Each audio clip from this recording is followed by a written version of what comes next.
Hello everyone. So in this session we will be discussing about the article 21, that is right to education. So if we look into the provision of this particular fundamental right, that it declares that the state shall provide free and compulsory education to all children of the age of 6 to 14 years in such a manner as the state may determine. So we will be looking into the very background of this particular provision, this particular fundamental right. We will be looking into the different Supreme Court verdict related to this, that is before the 86 Constitutional Amendment Act, that is of 2002. Okay. So if you look into the provision of the fundamental right, this fundamental right, that is Article 21A, so it actually provides a free and compulsory education to all the children that is of age between 6 and 14. Okay, so this provision, it actually gives, or it is made for only elementary education. So only this elementary education, that is between the age of 6 and 14, that it is a fundamental right. And please do remember that it is not the higher or the professional education. And this particular fundamental right has been added by the 86 Constitutional Amendment Act of 2002 with aim to achieve education for all. Clear? Now we will be looking into the very background. What were the conditions that is before this amendment? And we can find that that is even before this particular amendment, that a provision for the free and compulsory education for children, which was there in the Constitution. But you see, it was under the Article 45, which is there in the Part 4 of the Constitution, that is a directive principle. So you know that the directive principle are not enforceable by the courts. But later, with the 86 Constitutional Amendment Act, that in 2002, it made a change in this very scope, that now the judicial intervention in this particular provision can be made. And we can find that that is even before this particular amendment, that a provision for the free and compulsory education for children, which was there in the Constitution.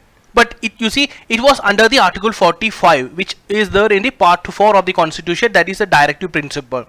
So you know that the directive principle are not enforceable by the courts.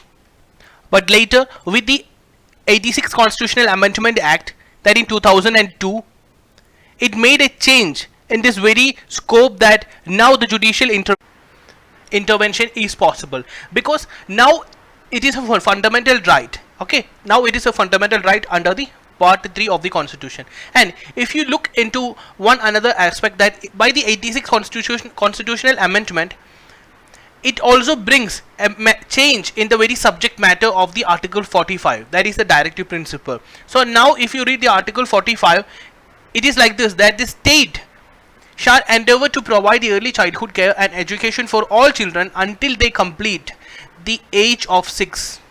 That now the directive principles, it reads that the state shall provide the early childhood care and also the education for the children, that is until the age of 6, and from the 6 to 14 years, that it will be covered under the Article 21A, that is the fundamental right.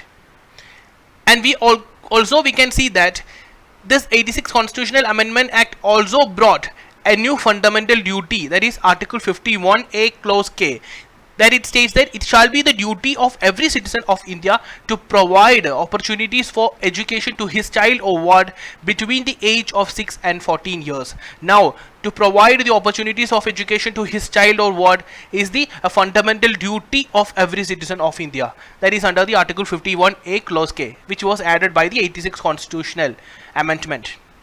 Now, if you look into the different judicial judgments, that is the Supreme Court judgment, that in the 1992, the Supreme Court held that in the Mohini Jain case, that right to education is a part of right to life. So right to education is a part of right to life. So it is in an implicit form. So right to education was held as a fundamental right, that is under the Part 3 of the Constitution, and in implicit form.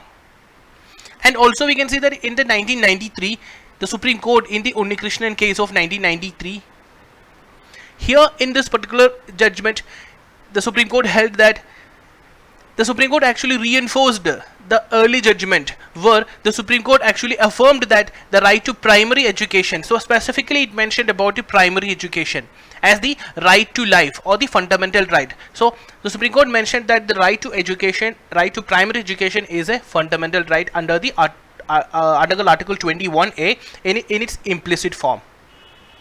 And this also draws its support from the directive principles of the Constitution, that is Article 41 and 45. We have discussed about the Article 45 earlier. And what is Article 41? That it provides for the right to education. And if you look into the provisions of Article 45 in its original form, it was originally it was in this form that it required the state to make provisions that is within 10 years. So the state have to make the provisions related to this within 10 years, that is for the free and compulsory education for all the children until they achieved the age of 14 years. And we have seen that the changes made to this particular DPSP, that is Article 45, that its very subject matter got changed by the 86 Constitutional Amendment Act. And please note this, that in the 1993, that in the Unnikrishnan case, the Supreme Court also held that this particular right, that this right to education is not an absolute right, where this actually depends on the state to determine the manner in which it shall implement the right, which means that the right to education is subject to certain limits, that is limits of economic capacity and development of the state, that it is not an absolute right. And also please note this, the Supreme Court in its 1992 judgment, that is here, the Supreme Court in its 1992 judgment, it made that the right to education up to any level, that is including the professional education like medicine and engineering also. But later what we see in case of 1993 judgment, that the court overruled its earlier judgment that which made in 1992. Clear? So this was the this was the judgment which made by the Supreme Court in 1992, as we discussed here. So in 1992 it held that the fundamental right to education up to any level including the professional education like medicine and engineering, which was overruled that in the year 1993. Please note this, where in 1993 Supreme Court mentioned that it is a right to primary education. Clear? And also please do remember that this particular fundamental right which Supreme Court mentioned was in an implicit form, that is under the Article 21. Okay, that is under the right to life. Now see that the Parliament enacted the Right of Children to Free and Compulsory Education Act, that is RTE Act, in 2009. So in order to give implementation, in order to give effects to the fundamental right that is given under the Article 21A, the Parliament enacted this particular act, that is RTE Act in 2009, which provide that every child has a right to be provided full-time elementary education of satisfactory and equitable quality in formal school which satisfies certain essential norms and standards. So what is the purpose of adding this particular or enacting this particular act? That is to give effect to the fundamental right. So we have already discussed about this, the Parliament in certain cases for giving much more teeth, for giving much more effect to a fundamental right, can go with enacting certain laws. And also if you look into the very background, the first demand for this right to education, which was first made by Gopal Krishna Gokhale, that is during the British times, and it was 100 years later, that after 100 years of this, the RTA actually came into existence, that in the 2009. Now what is the very base or very need for this kind of a change? This is for attaining the values, that is equality, social justice, that is, and also democracy, and also for the creation of just and humane society. All these values can be achieved only through the provision of inclusive elementary education to all. So unless if the state is not able to provide this elementary education, inclusive elementary education, please remember the term inclusive elementary education to all, the state can't bring this particular values. So that is it. And 86 Constitutional Amendment Act, we have already discussed about that. So this particular Amendment Act made these following changes to the Constitution. It brought a fundamental right. It added a fundamental right, that is Article 21A into the Part 3 of the Constitution, that is giving every child between the age of 16. Now it is a fundamental right, that is to right to have education, primary education, elementary education. And please remember that in such manner the state may and by law determine that it is not an absolute right.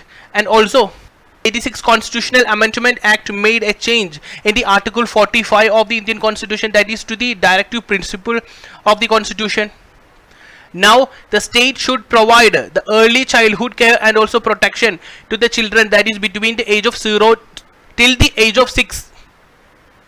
And also see, it added a new fundamental duty, that is Article 51A clause K, which it is a duty of every citizen, that is duty of every parent or guardian, to provide opportunities for education to his child or the what, that is between the age of 6 to 14. Clear?